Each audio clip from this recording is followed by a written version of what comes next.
Hello guys! May share lang po ako sa inyo kung paano po talaga ang dapat nating gawin sa ating mga content.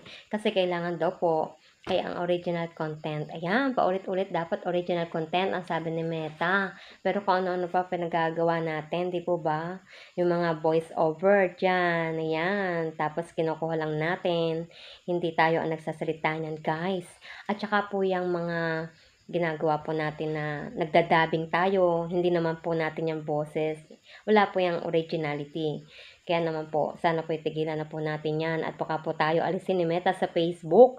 Mawala po ang ating mga pinaghirapan. Kaya naman po sana, tayo na po ang gumawa ng paraan. Maging original po ang ating mga content at mag-isip po tayo ng mga original talaga na mga dapat nating gawin. At hindi po yung gaya-gaya. Gaya-gaya po tumaya, sabi nga, di ba? Kaya naman iwasan na po natin yan para maging monetize po ang lahat at maging, yun nga, makontento si Meta sa ating mga ginagawa. Maging original content po. Dapat, kung gusto niyo po kumanta kayo, ayan, huwag niyo lang po lagyan ng background music.